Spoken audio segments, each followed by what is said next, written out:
In the quiet village of Oyu, nestled deep in the lush lands of the Orobo kingdom, lived a beautiful girl named Elohor. She had been blind since birth, but her other senses were as sharp as a warrior's spear. Though Elohor could not see the beauty of the rolling green hills or the shimmering rivers that flowed through their land, she saw the world in a way no one else did. Her heart was kind, her laughter was like music, and most notably, her voice was a gift from the gods. From the time she was a little girl, people from neighboring villages would come to listen to her sing. Her voice was as sweet as honey, with a melody that danced like the wind through the palm trees. It was said that when Elohor sang, even the birds would stop to listen, and the river itself would slow its flow to enjoy the harmony.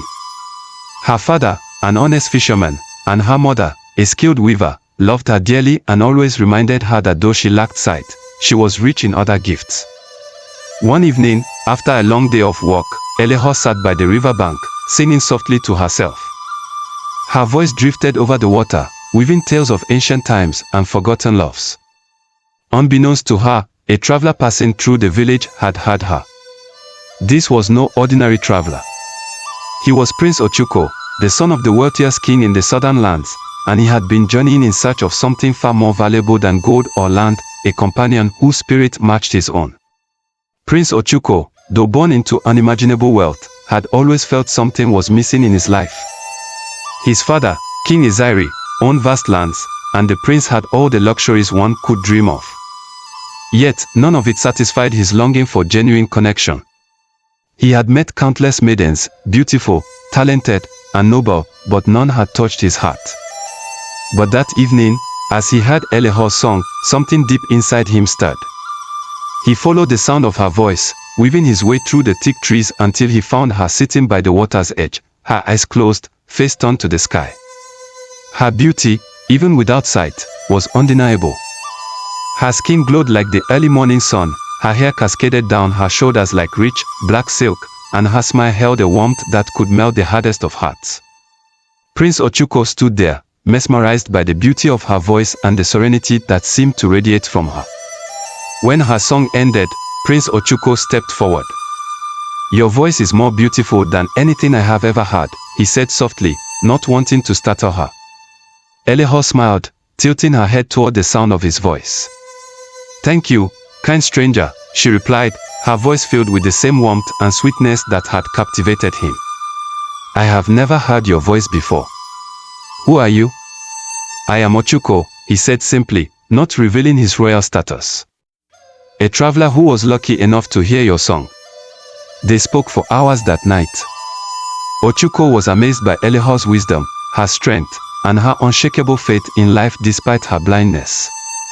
She told him stories about the world as she imagined it, full of colors and shapes she had never seen but dreamed of. In turn, Ochuko shared tales of his journeys, carefully omitting his royal background. He found in Elohor a depth of character he had not encountered before, and in her presence, he felt whole for the first time. Days turned into weeks, and Ochuko kept returning to the village to visit Elohor. The two grew close, and soon Ochuko found himself falling deeply in love with her. Elohor, too, felt her heart warm whenever she heard Ochuko's voice. But she did not know who he truly was, and Ochuko worried how she might react if she found out.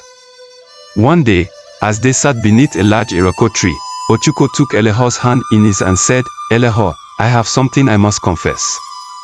I am not just a traveler. I am the son of King Izari, and I have fallen in love with you." Elohor was silent for a long moment.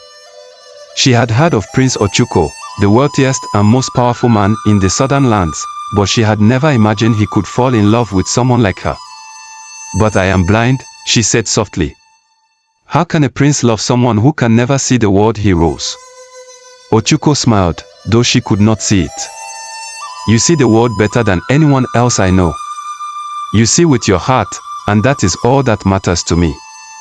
I do not need a queen who can see my wealth, I need a queen who can see me for who I am." Moved by his words, Elohor's heart swelled with joy, but she also felt fear. How would his father, the king, accept her? A blind girl from a humble village. Ochuko reassured her that his love was stronger than any obstacle they might face. As they returned to the royal city, news of the prince's love for a blind village girl spread like wildfire. Many in the kingdom were skeptical, and whispers of doubt filled the palace halls.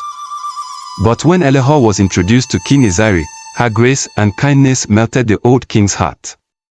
He had expected to meet a timid, broken girl, but what he saw instead was a woman whose strength of character far surpassed her physical limitations. The wedding was the most magnificent celebration the kingdom had ever seen. People from all corners of the Orobo kingdom came to witness the union of the blind beauty with the voice of an angel and the noble prince. Elohor wore a stunning gown made by her mother, and though she could not see, her happiness radiated through her. After the wedding, something miraculous happened.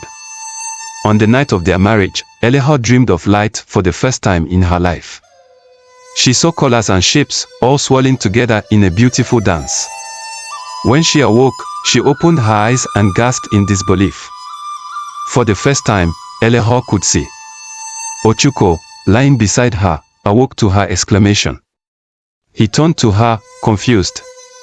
Elohor. What is it? Tears of joy filled her eyes as she gazed upon the face of her beloved for the first time. Ochuko, she whispered, I can see. I can see you. The news of Elohor's miraculous healing spread throughout the land, and people marveled at the power of love and destiny. From that day forward, Prince Ochuko and Queen Elohor ruled with wisdom, kindness, and a love that became legendary. And even though Elohor could now see the world, her voice remained as sweet and captivating as ever, a reminder to all that the most beautiful things in life are often felt with the heart before they are seen with the eyes.